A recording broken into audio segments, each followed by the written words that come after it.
Assalamualaikum warahmatullahi wabarakatuh. Nama saya Siti Hafizah Putri Energo dari kelas 81 absen 27. Kali ini saya akan mempresentasikan tentang sistem gerak pada manusia. Di mana sistem gerak pada manusia ini adalah mata pelajaran Ilmu Pengetahuan Alam atau IPA pada bab pertama loh. Nah, jadi yang akan saya bahas kali ini adalah yang pertama, macam-macam sistem gerak. Yang kedua, gangguan pada sistem gerak manusia. Yang ketiga, upaya menjaga kesehatan sistem gerak. Yang pertama, sistem gerak. Sistem gerak terdiri dari tulang, yang merupakan alat gerak pasif. Kemudian sendi, yang merupakan penghubung antar tulang. Dan juga otot, yang merupakan alat gerak aktif. Oke, sekarang kita bahas satu-satu ya, dimulai dari tulang. Kumpulan tulang kita sebut dengan rangka. Rangka merupakan kumpulan tulang yang tersusun dari 206 tulang yang berbeda sifat, bentuk, dan letaknya.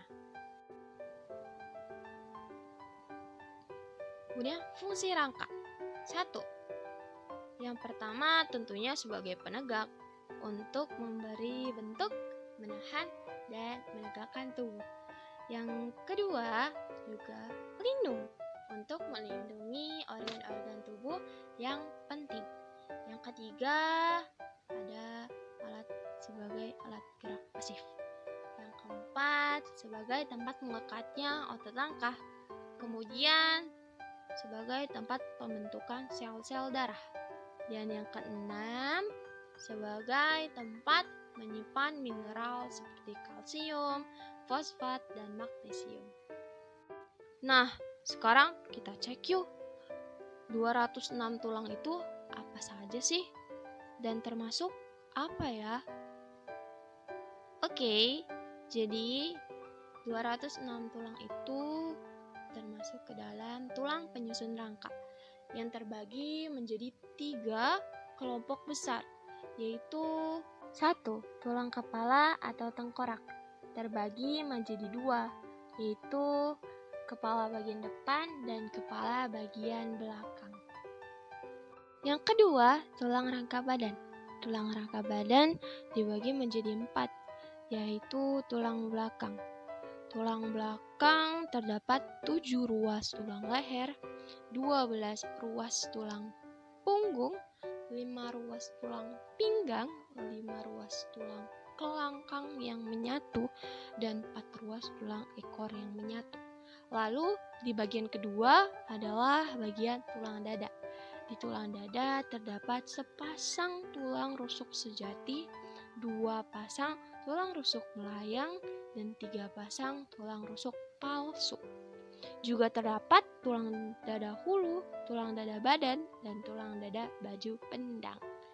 Dan yang bagian ketiga adalah tulang panggul. Di tulang panggul terdapat tulang usus, tulang duduk, dan tulang kemaluan.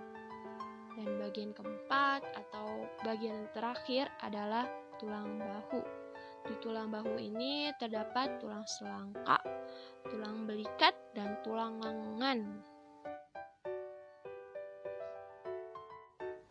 Kemudian yang ketiga adalah tulang anggota gerak. Tulang anggota gerak dibagi menjadi 2, yaitu tulang anggota gerak bagian atas dan juga tulang anggota gerak bagian bawah. Di tulang anggota gerak bagian atas terdapat tulang lengan atas dan tulang lengan bawah. Nah, di tulang lengan bawah terdapat tulang pengumpil, tulang hasta, tulang pergelangan tangan, tulang telapak tangan, dan tulang jari tangan. Kemudian, di tulang anggota gerak bagian bawah terdapat tulang paha, tulang tempurung lutut, tulang betis, tulang kering, tulang pergelangan kaki, tulang telapak kaki, dan tulang jari kaki. Yang kedua adalah sendi atau persendian. Pertama-tama, apa sih sendi itu? Sendi merupakan bagian yang menghubungkan atau sebagai penghubung antar tulang dan membantu tubuh bergerak. Sendi terbagi menjadi 3 jenis, yaitu sendi mati atau sinetrosis yang merupakan sendi yang tidak bisa digerakkan. Contohnya bersambungan tulang tengkorak, seperti yang ada di contoh. Yang kedua, sendi kaku atau apiartrosis, yang merupakan sendi yang dapat digerakkan tetapi terbatas. Contohnya tulang rusuk dan tulang dada, seperti yang ada di contoh. Yang ketiga, sistem gerak atau diartrosis merupakan sendi yang bisa digerakkan secara bebas seperti namanya, sendi gerak. Ada 4 contoh dari sendi gerak. Yang pertama, ada sendi peluru atau gerakan bebas. Contohnya sendi antara tulang lengan atas dan tulang lengan bawah. Yang kedua, ada sendi engsel atau gerakan satu arah. Contohnya sendi pada siku dan lutut. Kemudian yang C, ada sendi putar atau gerakan 180 derajat. Contohnya sendi antara tulang tengkorak dan tulang leher.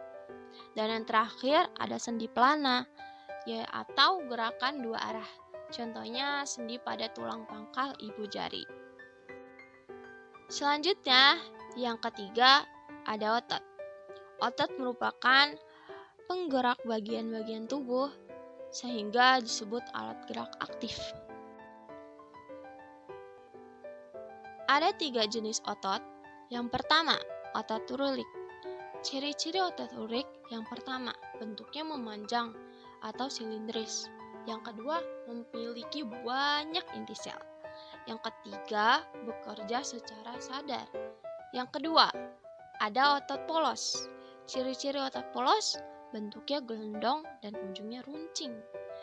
Memiliki 1 inti sel dan bekerja secara tidak sadar. Ketiga, ada otot jantung. Ciri-cirinya bentuknya bercabang, silindris, dan memanjang. Tidak memiliki inti sel dan bekerja secara tidak sadar. Sekarang kita menuju ke cara kerja otot. Cara kerja otot dibagi menjadi 2, yaitu kontraksi dan relaksasi. 1. Saat otot menegang atau memendek, disebut dengan kontraksi. Yang kedua, relaksasi, saat otot mengendur atau memanjang. Yang ketiga, saat otot berkontraksi, tulang akan bergerak, itu kontraksi. Yang keempat, ketika otot berelaksasi, tulang akan lurus kembali, itu adalah relaksasi. Nah, selanjutnya saya akan membahas tentang gangguan pada sistem gerak manusia. Nah, sebenarnya ada banyak gangguan dan kelainan pada sistem gerak manusia. Yang contohnya seperti rickettsia, yaitu penyakit karena kekurangan vitamin D yang menyebabkan proses pengerasan tulang terganggu. Yang kedua ada artritis, yaitu penyakit sendi yang menyebabkan sendi menjadi sakit dan bengkak. Yang ketiga ada osteoporosis, yaitu pengeroposan tulang yang terjadi karena kekurangan kalsium. Dan yang terakhir ada fraktura, yaitu penyakit patah tulang yang salah satu penyebabnya adalah tulang mengalami benturan yang keras. Ada juga kelainan pada tulang belakang. Ada 3 contoh kelainan pada tulang belakang. Yang pertama ada skoliosis, lordiosis, dan kifosis. Nah, skoliosis ini adalah melengkungnya tulang belakang ke arah samping sehingga tulang terlihat seperti huruf S. Lalu, lordosis, yaitu melengkungnya tulang belakang yang berlebihan ke arah depan di bagian pinggang. Dan yang C adalah kifosis. Kifosis adalah melengkungnya tulang belakang yang berlebihan di bagian dada ke arah belakang sehingga tubuh terlihat bungkuk. Yang ketiga, saya akan membahas tentang upaya menjaga kesehatan sistem gerak.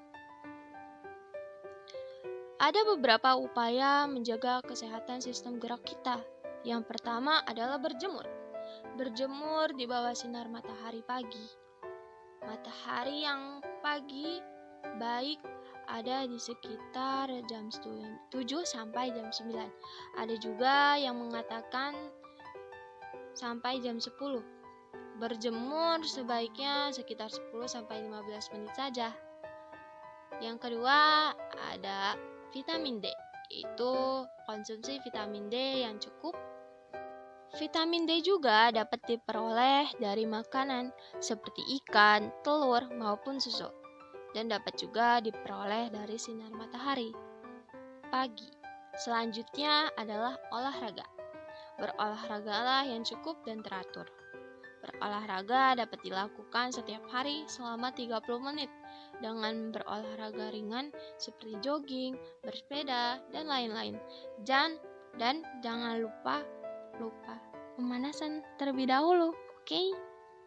Kemudian yang terakhir adalah posisi duduk. Jadi, perhatikan posisi duduk kamu ya. Jangan sampai membebani tulang kamu secara berlebihan, oke? Itu saja yang bisa saya sampaikan untuk presentasi kali ini. Mohon maaf bila ada yang salah, dan jika ada salah kata, selebihnya wassalamualaikum warahmatullahi wabarakatuh.